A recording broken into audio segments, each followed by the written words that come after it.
Good morning and welcome to another episode of Dubai Works Business Podcast. This week we're joined by Anisha Oberoi, the founder of the Middle East conscious e-commerce beauty platform for sustainable beauty, Secret Skin.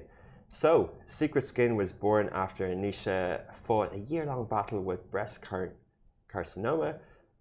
Given the toxicity of the medication to assist with her recovery, Anisha was desperate to use clean, non-toxic beauty products, but struggled to find sufficient information and accessibility to such products. So, Secret Skin is a platform that hosts sustainable, non-toxic beauty and wellness brands that are devoted to people, planet, and purpose. 3 Ps, I like it. Today, we'll be diving deeper into the story of Secret Skin, their journey through the pandemic, as part of the beauty industry and a look to the future. So, good morning, Anisha. Good morning. Thank you for having us. And thank you for joining us, and thank you for being vaccinated and in person. And it's nice to. I'm glad that we're coming back to the normalcy of life. Imagine that this is normal and that we don't have to look at a screen and do Zoom. So it's good to be back to normal.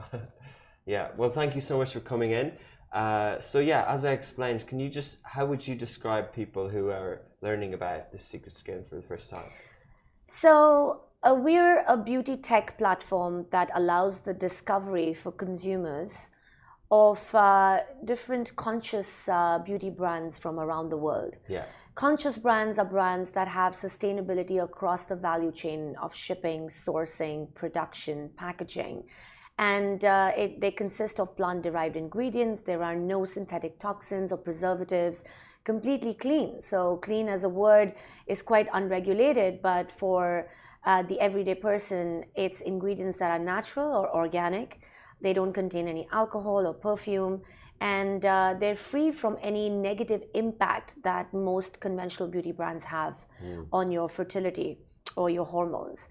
So we launched 8 months ago, on the 7th of October. Okay. So it's a COVID baby because I incorporated the company in February 2020. Yeah. In fact, the story is a bit interesting because when I moved here in 2019, I had spent 5 years at Amazon launching fashion and beauty in India and then in Australia. Wow. And I thought that I would move here to continue on my corporate progression path. But unfortunately, the roles that I was exploring, they were very restrictive in their opportunity to contribute to the community at large, and they were limited in their opportunity to make a difference in their sphere of influence. And I also had started to feel this spiritual struggle between money and meaning, because I told myself any job would be a line item on my resume or a bullet point on LinkedIn, but how does it add value to my ecosystem?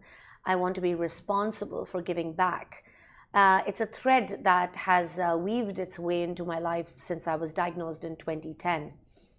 And I wanted to have a cross-section of what I really knew how to do well and what really guided and energized me.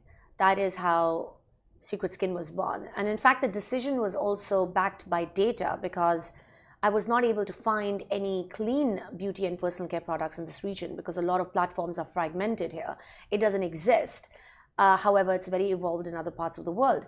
So as a consumer, if I have to order a product from, let's say, the principal brand in UK or the US or Southeast Asia, or even an aggregator like Cult Beauty, like most women do, it takes 2 weeks to receive it, and you're paying between 55 and 85% over in shipping and customs. Wow. So I said, here's such a great opportunity. I put on my Amazon hat. Yeah. I did a lot of due diligence. And what I envisioned was a very curated marketplace of different brands from a top to toe offering, whether it was the low hanging fruit of deodorants or shampoos and conditioners to the high priced serums, bath and body products. Okay. And we kept expanding the categories because the idea was to dispel the following notions. 1, clean beauty is not easily accessible. 2, it doesn't perform as well as what you would get in a pharmacy or suggested by the derm. 3, they're not luxurious. And 4, they're expensive. Okay. So the value proposition was that you would get the same product instead of waiting for 2 weeks at a price closest to the brand principal's price. You'd get it the same day and with flexible payment options. And for the first 7 months, the shipping was free. Okay, wow. And you could get anything that you wanted the next day, not the same day. So, wow, so super impressive. You tell it so well. It sounds very plausible, very, interesting in terms of what was needed. I think a lot of people would identify with it. How's it gone so far? Well, I've been very fortunate to see a positive response from investors, from the industry, as well as from press. I think that we're very grateful for the kind of opportunities that have come our way very often, in fact. I know it's only 8 months old, but people feel that we've been around for much longer. Yeah. We started with 6 brands. We're on 16 brands, and by February 2020, we should be on 50. February 2022. 21, I'm sorry. 22. 22. I apologize, I'm losing track of time. No, I was confused also. No, it's okay. February 22. So that's a lot. Have you sourced all those? Where are they from? So we have brands from the UK, the US, South Africa, India, Hong Kong, and we're now talking to brands in Australia. Okay. We have a lot of interest from brands in Scandinavia, Sweden. Okay. They go through a very stringent process of due diligence and background check in order to make it to the secret skin cut, which is why we're very discerning with who we let in. Can you explain how that works? Yes. Yeah. So when brands say, as you're aware, there's a lot of greenwashing that happens, right? A normal consumer is really confused when they pick up a bottle. They don't know whether it's clean, and when the bottle says that it's clean, they don't know what it really means. For most people, clean means natural and organic. And now the consumer has become a lot more smarter. So the consumer knows that if the bottle says no phthalates, no sulfates, no parabens, it's a promise.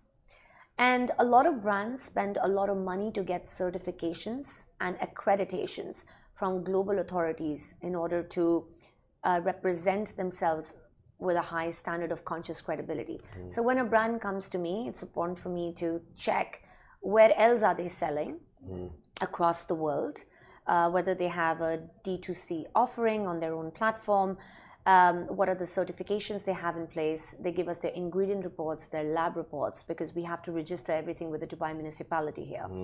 If they say they're cruelty-free, then they should have a PETA or a Leaping Bunny certification. And then I also sample... So explain, PETA, Leaping Bunny? Yes. So these are certifications given to brands that can prove that they don't test on animals. Are they independent bodies? They're independent. Yeah. It's called Leaping Bunny because, for a long duration, it was rabbits that were used for testing. Okay. And in fact, it's really encouraging that recently, I think China has also come out with a guideline that they no longer require the brand to test on animals in order to enter the market. Okay. So if they're saying cruelty-free, then we need to know all my brands are cruelty-free. If they're saying that they're halal certified, then we'll see the certification. However, on Secret Skin, all brands are halal friendly, which also means that if they haven't got the certification, but they can prove that there's no animal extract or there's no animal byproduct in the ingredients or the formulations, then we accept that as well. And I personally sample all the products. There's nothing on Secret Skin that I haven't used. Wow. Because I want to be able to describe to the customer what my experience was, because we also have a beauty concierge. So you, Richard, can dial in and get on a Zoom call with me or our beauty experts, and we can help you navigate through the website on what product will suit your skin type or skin concerns. And the products for male and females as well? Yes. Okay. So you won't find a for men, for women section because they're gender neutral. Yeah. That was very important to me. You see, I look at our customer base as a community of clean crusaders who are very conscious about how they shop, very responsible to the environment, because social and environmental impact is at the heart of Secret Skin. And people who want to make a difference and want to be a part of this revolution of mindfulness. I call them the Clean Crusaders. Yeah, nice term, I like it. Yes. Yeah, it's brilliant. I want to talk a lot more about the category and the trends, because there's so much that I believe we can learn from you. But just going back a step, and irrespective of the category that you're in terms of the products that you're using, this one side of it is an e-commerce business. how did and you're 8 months in, just drawing backwards. So incorporation in February, that means you built this platform in 6 months. In 6 months, yes. Which sounds very fast and very good. Yes, thank you. And you mentioned investors. Was this something that you kind of raised funds for and then went and built, or did you have as they call it, a minimal viable product? And how did you go about the e-commerce part of it? Sure. So because I worked at Amazon, I call it my boot camp. Yeah. I think that I learned everything that enables me today to do what I do at Amazon. It's a very process-driven, data-centric approach. Yeah. And you learn a lot about how to view customer data, what inferences to derive, what insights you can use in order to better your proposition. Okay. You get to understand what the image drivers and the volume drivers are, how much are people buying, how much are they adding to the basket, what's their spend propensity. But all this comes later. All this comes when you launch the website. But our platform is our MVP. We've got very ambitious plans because at the end of the day, it's a beauty tech platform. Okay. And it's also sustainable. So we want to become a B Corp in due time. We want to address sustainable development goals when we're mature enough. And I had a vision for this when we first started. And everything that followed was just like a flow chart of things that, I mean, of course, there have been many segues and pivots. Yeah. Because bumps in the road and the usual questions every day. Yeah. Yes, I've experienced that. It's a very steep learning curve if it's your first gig. This is my first entrepreneurial venture. You're braiding the rope and you're climbing it at the same time, as fast. Did you have a technical partner? Well, my co-founder is also someone who has an Amazon background. Between the two of us, we have 12 and a half years of Amazon. But Amazon, I'm assuming, is more on the sort of marketing and operations side as opposed to the engineering? It's impossible to not learn about the tech part, even if you're working on the category management side. Because tech is product and it's all consumer-centric and you have to, things work together. They're not siloed. They're not. We work customer backwards. I mean, I still use it in present continuous tense because my friends joke that you can take the girl out of Amazon, you can't take Amazon out of the girl. Yeah. And in the beginning, we created the blueprint together with what we had seen and learned. And everything is done in-house. What you see on the platform, we shoot in-house, we write all the content in-house. So it's not just another website selling beautiful beauty products. Because our mission is to reinforce women's health in this region through the narrative of beauty. There is a very high index on social and environmental impact. Because we bring on board brands that emulate this, we are also a brand that emulates the values that they bring in. Can I ask a strategic question? Please. And maybe if it's together. So I believe that you could have a few choices in the inception concept part. One particularly around e-commerce in 2020, 21, as opposed to e-commerce when Amazon started, or opposed to e-commerce 10 years ago. And a lot of the trend is around drop shipping with Shopify, so you don't need to build it from scratch. And then second question is related to that. A lot of the mission that you're talking about could have been a product as opposed to a platform. It could have been a brand where you produce your own product, and you probably have a vision to do that as well. But I'm just trying to understand from your approach at the very start, what choices went into place in say, A, I'm going to build an e-commerce platform, I'm not going to do drop shipping, and B, I'm going to host many brands, I'm not going to build my own.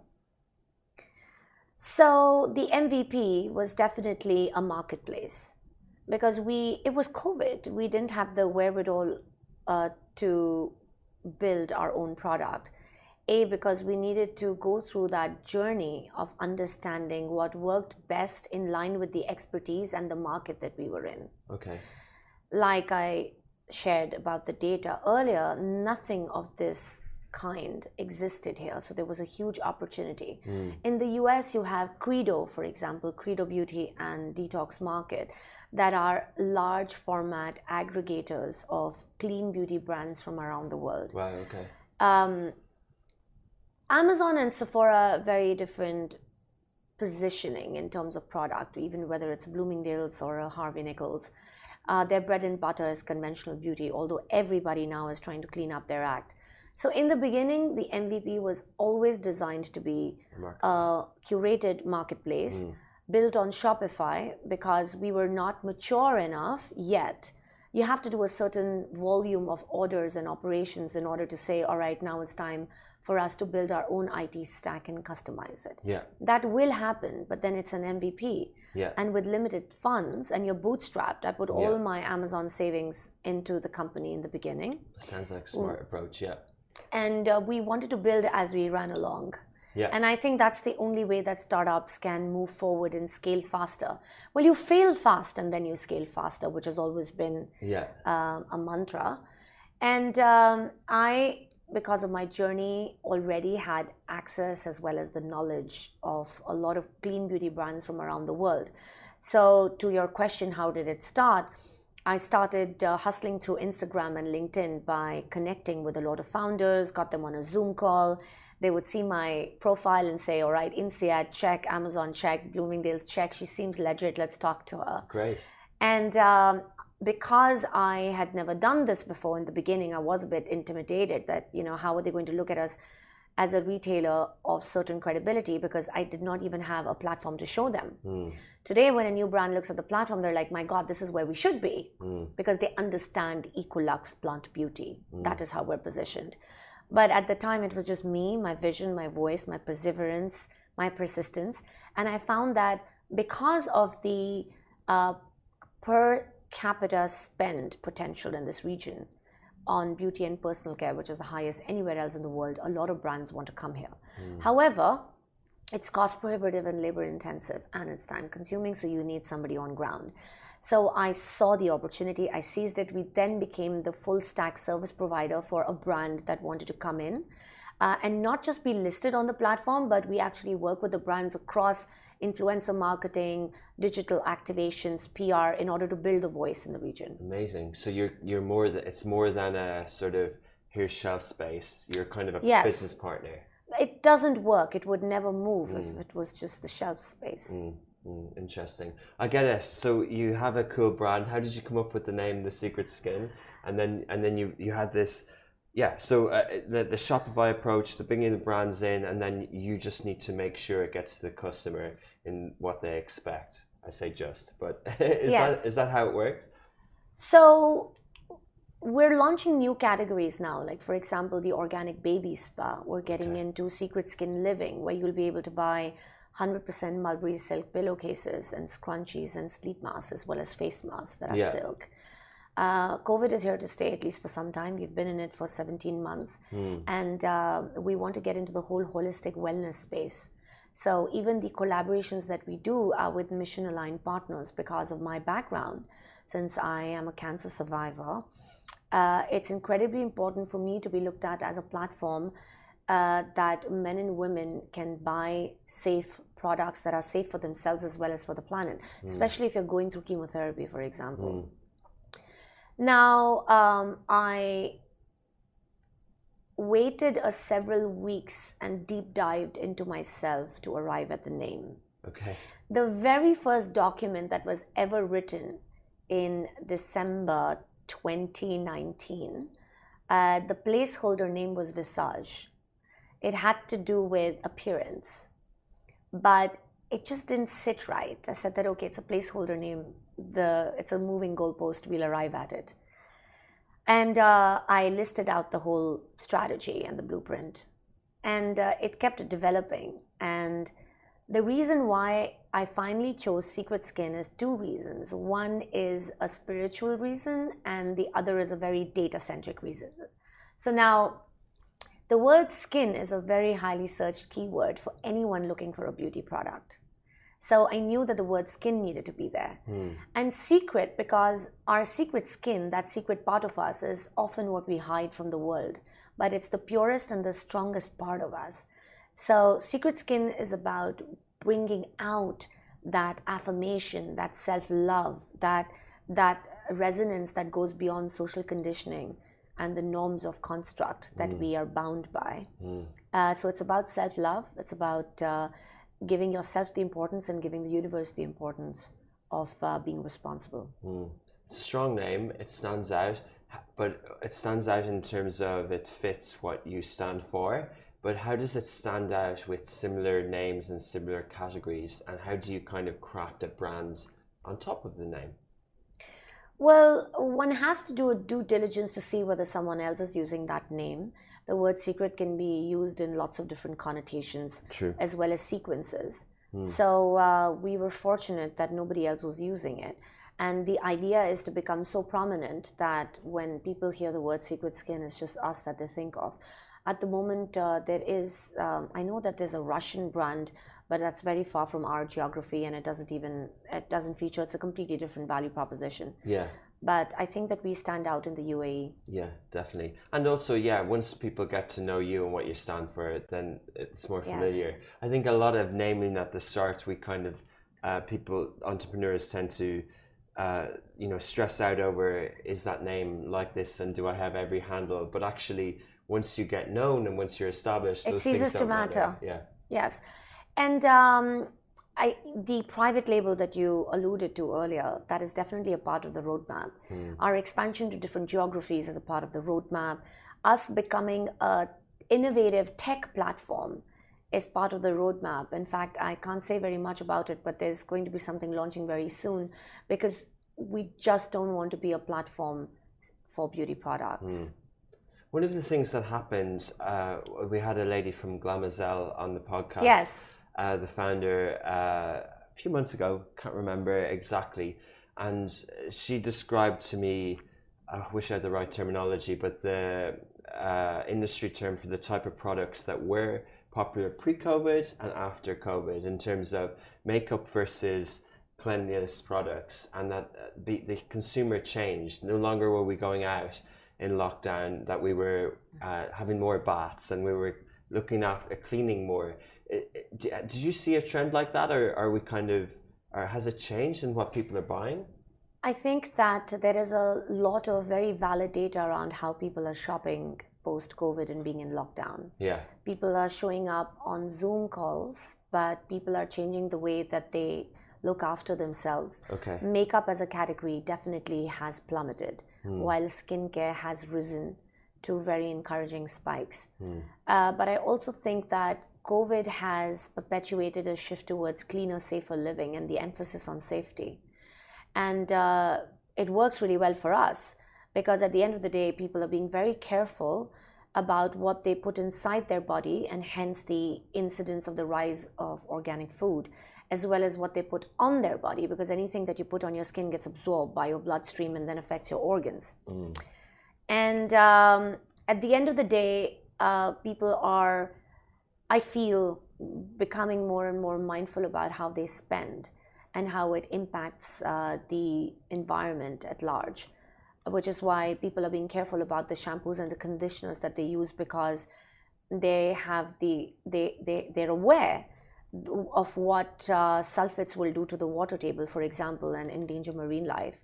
I mean, I know that this is not widespread, but I think we're going to get there because that's the only way to go. Yeah.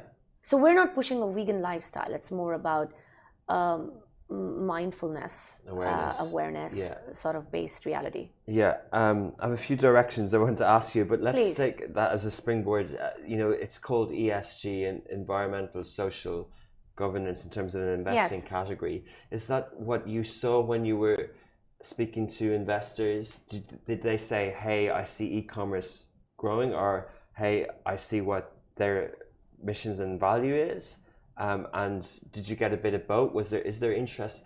What I'm trying to get at, is there interest in investors in this region in ESG type companies?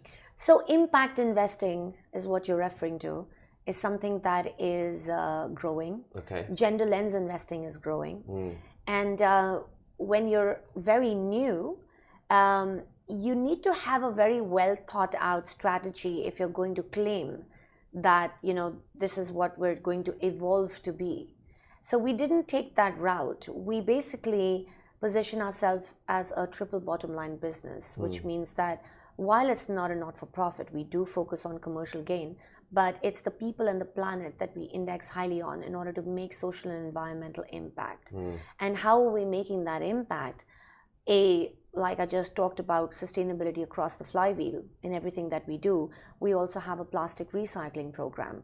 So customers can recycle their plastic bottles, earn eco reward points, and come back to the platform to shop for more. We have a 38% repeat rate. Customers keep coming back to us in order to buy, replenish products that they've already bought before, or to experiment with something new. So that's been really encouraging. Our customer base has grown 66% month on month. We've had 2 very strong quarters where our revenues increased by 40%, but the spend has reduced by 40%. And I think that these numbers, marketing spend. Okay, yeah. I think that the idea is to grow slowly and cautiously but steadily. We don't want to fluctuate so much. Okay. And when you're talking to investors, the kind of investors that we have on the table is not just because of the ticket size or the money that they can bring in. It's also about what is the value add. It can be in access. It could be about optimizing your operational costs. It could be introductions to other angels. It could be helping us with let's say an influencer community that they have access to that we can tap into. People who understand impact, philanthropy, people who understand what we're trying to create, the value that we're trying to create are the right investors for us. I find that women understand this a lot more, but we have a mix of men and women. All our investors are local and from different nationalities and different backgrounds, but it's very encouraging. But they understand the market, they understand the UAE, they understand the region. They understand the region, but the industry is something that we help them understand. There's obviously there's a lot of appeal because of the way that we're progressing, towards AI, towards personalization, towards what skincare consumption will mean, let's say by 2030. This is a very exciting space to be in because of the technological advancements that are being made in this industry. So that's the direction that we want to take. And when we meet with investors, we show them a broad vision and how we're going to get there. Okay, and I wanted to talk about that you just mentioned around the industry and regards to product. But before we leave the investments approach topic, is it something? Are you still on this? Are you still following the typical trajectory in terms of angel, seed, series, rounds? And do you think that people's expectations around profit over purpose is changing a bit? And can you manage their expectations and trying to create, as you said, more impact? And then maybe that will change the fundraising roadmap? The roadmap for us has been a small raise before we went live. So we raised a significant amount pre-revenue. And once we went live in October, we waited until January to start the seed round. So we're in the seed raise stage, and which we're going to close by the end of the month. Okay. So there's anyone listening, there's still a chance. There is still a chance. We're talking to, I'm very, very clear that the way we find our brands and the way we find our investors follow the same thought process. They need to be attractive and attracted to us. Okay. And we don't want to just be managing their expectations. We want them to feel happy about creating value with us. Great. We want them to be proud when they tell their friends and other prospective angels that I've invested in this company because this is the vision that I see and the passion that I see in the team. And this is why I know that they're different. There's something about them which is different. Okay. So we've managed to successfully do that. Yeah. And I really need to close the round so that we can get on with life because we're expanding to a new region this year. Yeah. And there's a lot to be done. Absolutely, I can only imagine. It's very time consuming, but you seem to be managing everything well, Anisha. I wanted to ask about chemicals and the understanding of chemicals. Last week we had an expert, PhD in chemistry, who talks a lot about pharmacy. I saw that. Oh yeah, okay, right. And did you hear what he said about, I asked him about water, and he said, well, some people say I won't have toothpaste because it's got chemicals in it. Well, actually, a lot of organic products have chemicals because chemicals can be natural. How do you go about educating, and what in your products, what should people think of is good ingredients and good chemicals?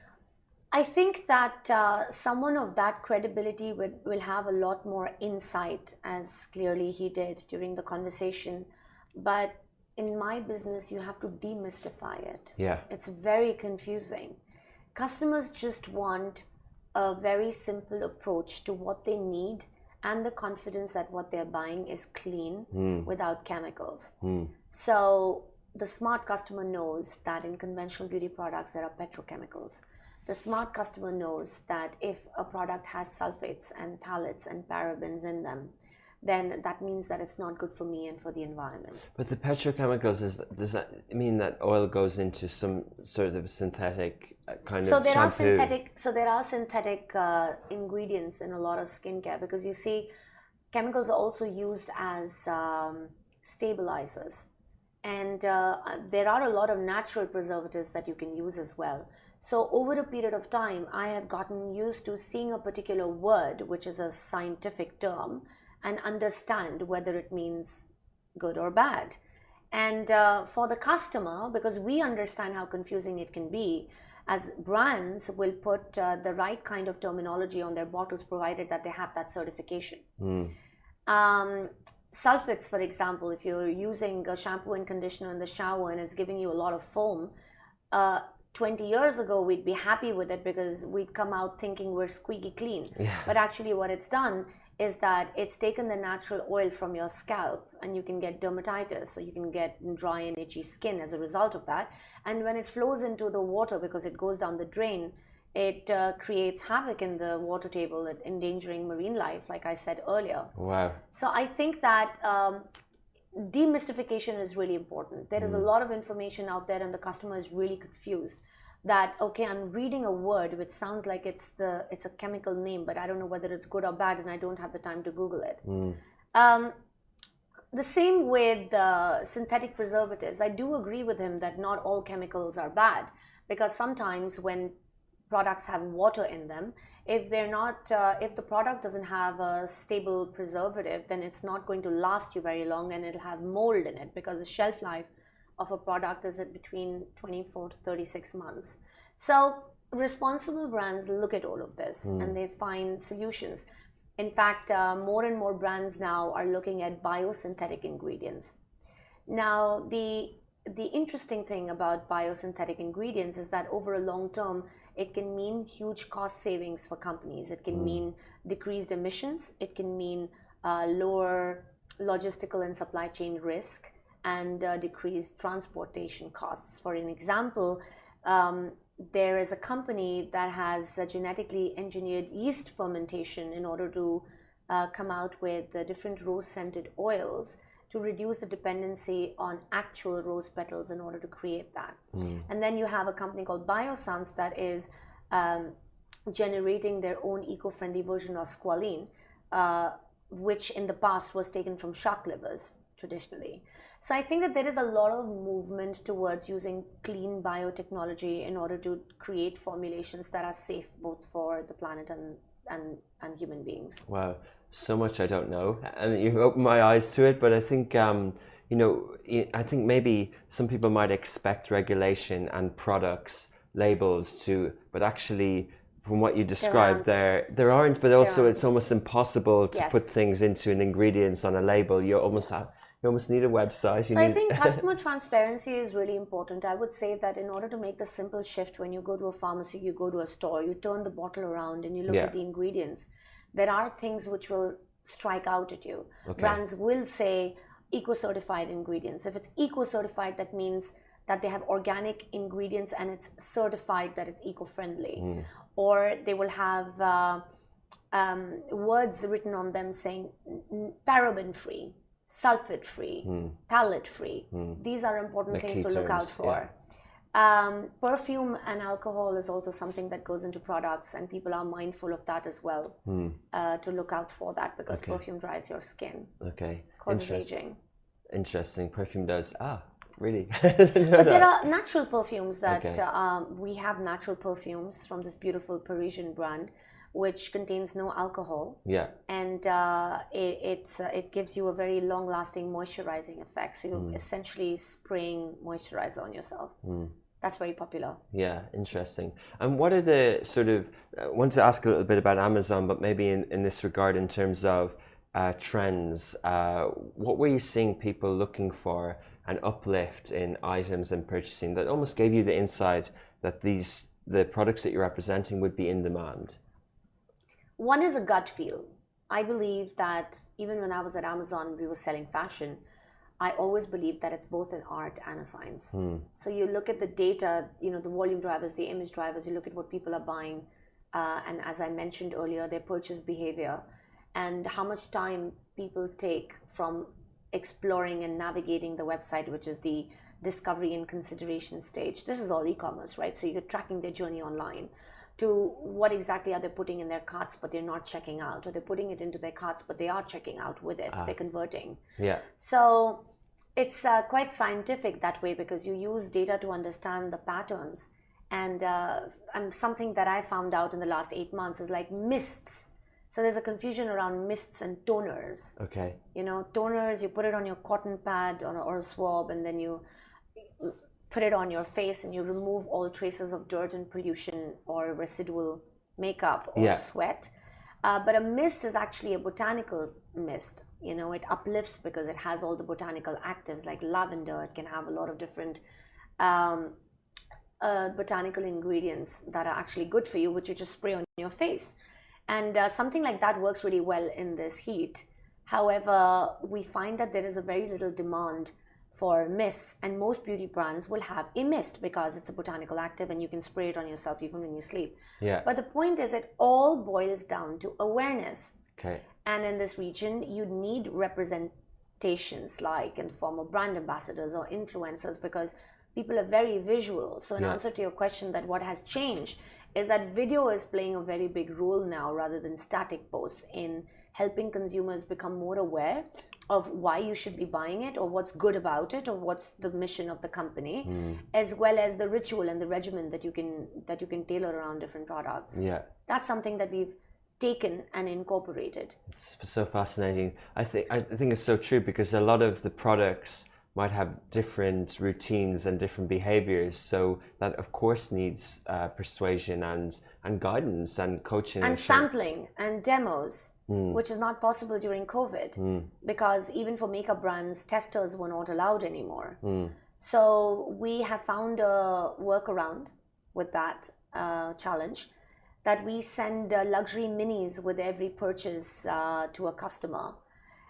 It can mean small sachets, it can mean a mini, it can mean a small product for you to sample, and if you like it, then you come back to the platform to buy full size. That's a gift with purchase. And we also work a lot with influencers to see whether, and the right kind of people, people who embody the values that we have: fitness, nutrition, women's health, beauty. People who stand for these values are the people that we like to work with. And I call it the Secret Skin Society. So, but you'll see a lot of it, because with new brands, the challenge is that clean beauty is not very well known in this region, although there is a huge market. I'm happy to share with you the addressable market figures for this region. But I think that it's a category that is so untapped and it's so overexposed in other parts of the world that it's nascent. It has a lot of promise, and people are veering towards it, and people are adopting and adapting. And the only direction to go now with clean beauty is up. How do you break down the opportunity? If you can maybe talk about one of the kind of highlight numbers or figures, and then say how you break down where to kind of create impact. Where we fit, yes. So it's quite fascinating. Let me put it in the bracket of statistical data. So global beauty, the market is purported to be $600 billion by 2025. 8% of that is clean beauty, right? So we're talking $48 billion. Okay. Now, if you look at the context of GCC within that, the market in GCC for all beauty and personal care is $32.2 billion. So in line with the global projections, it follows that the addressable size, the ratio, again, works out to be about $2.6 billion. That is a huge market for clean beauty. Now let's put it in the context of how beauty spend is seen in this region. 30% of all beauty spend is Saudi. The rest, 20% each, comes from UAE and Qatar. And the remnant is Kuwait, Oman, and Bahrain, the smaller markets. So GCC. So GCC. Yeah. So the pie for the Middle Eastern market of clean beauty is $2.6 billion, which is huge. In fact, UAE alone, all beauty, not just clean, all beauty and personal care is about 6.4 billion. So this presents a very huge opportunity. And I always feel that while it may look like competition, the more players there are, there's plenty of space around the table. It's like a buffet. Because at the end of the day, if you are responsible with the product that you're putting in the hands of the customer, then more and more customers will shift from buying conventional mass-produced brands that have chemicals in them that wreak havoc on the environment to cleaner products and cleaner living.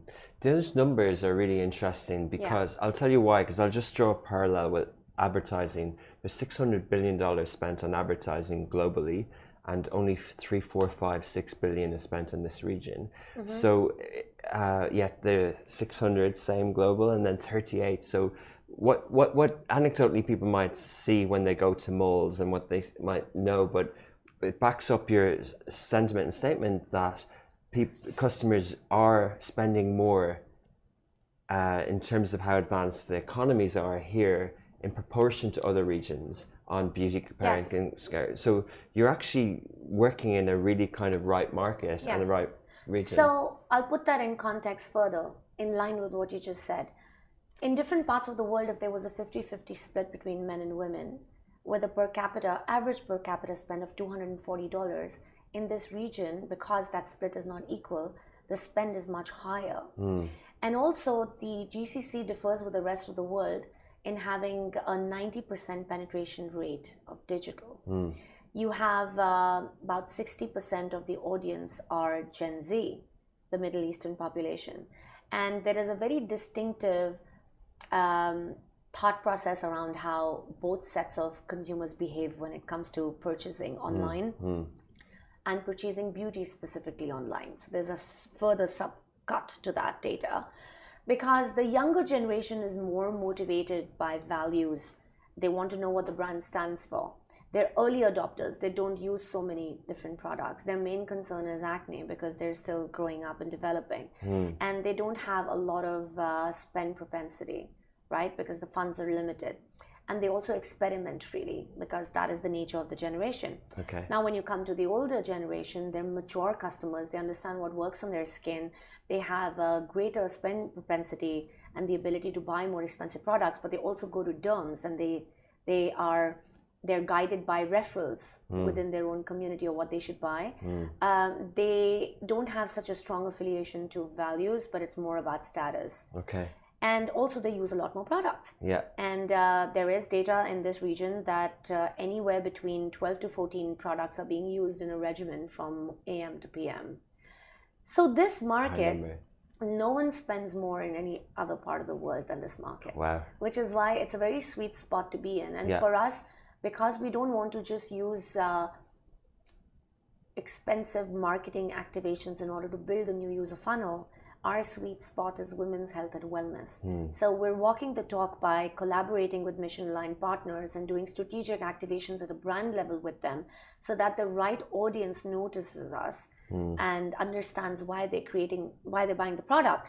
So when our customers get the box, which is completely made locally, eco-recyclable material, even the gold foil stamping is very classy, but it's still for the protection of the planet. We're very, very mindful of the way we create every part of what the customer is seeing. You also get a card which tells you why I started Secret Skin and why safety is so important to me given what I went through, and how by making this purchase you've helped provide microeconomies to indigenous tribes while harvesting the ingredients that went in your product, and how by buying locally you've reduced your carbon footprint. And you've created a difference. So I think that the intention is there. People just don't know how to do it. So we're enabling the customer to live more responsibly and shop more consciously. Amazing. You explain things so well, and Thank so you. it's very impressive. Thank you. We're almost out of time. I want to kind of ask two questions. I would have loved to talk to a little bit more about Amazon, so maybe I'll ask something about that, but maybe in terms of, because it's such a big company, it's got such a storied history, but in your experience in India, and one of their biggest investments in terms of what they put in capital-wise into a market, what was that experience like? How did you enjoy that experience? I think it's an incredible experience with such a huge population.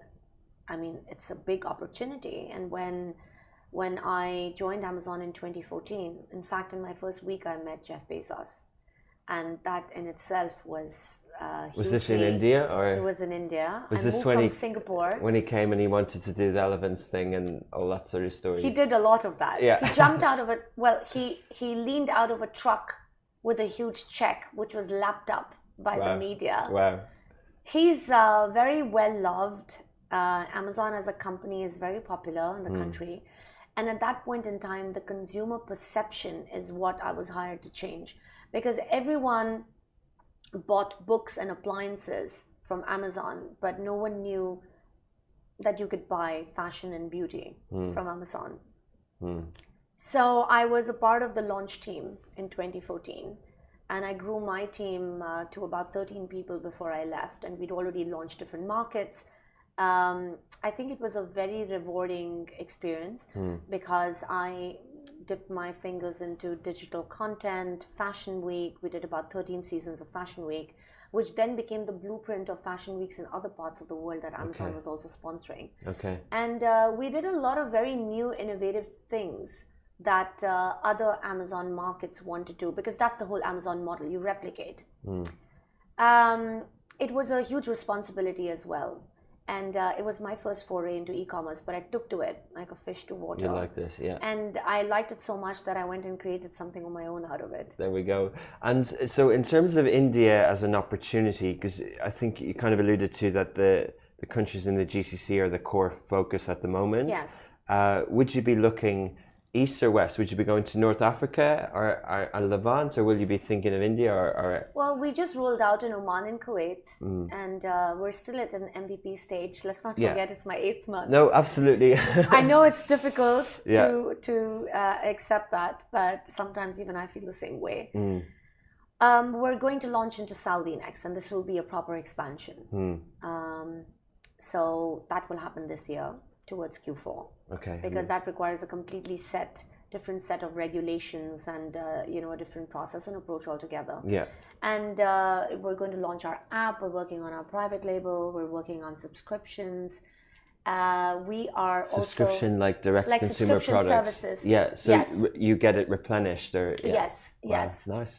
It's like subscribe and save. Yeah. And we are going to enter into Southeast Asia through Singapore in 2023. Okay. There's a lot of interest from the investor ecosystem there as well. Okay. It's very encouraging, but we want to dominate this region first without getting distracted. Yeah. Because you have to be very frugal with the funds that you have. And there's a lot of responsibility that comes with a lot of power. Yeah. And I think that we have to be very mindful with what we're trying to create for the customer and the difference that we're trying to make to the world. Amazing. We'll leave it there. Thanks a lot, Anisha. Thanks for your time this morning. Amazing story, and we look forward to following it further. Thank you very much. Thank you. Okay. That's it for another episode of Dubai Works. Thank you so much for listening, and please leave a review on the podcast platform that you're listening to. It really helps with organic searches. Also, if you'd like to appear on Dubai Works or know someone who has an inspiring business story in Dubai, please do get in touch on any of the smashy social platforms. You on the podcast platform that you're listening to. It really helps with organic searches. Also, if you'd like to appear on Dubai Works or know someone who has an inspiring business story in Dubai, please do get in touch on any of the smashy social platforms.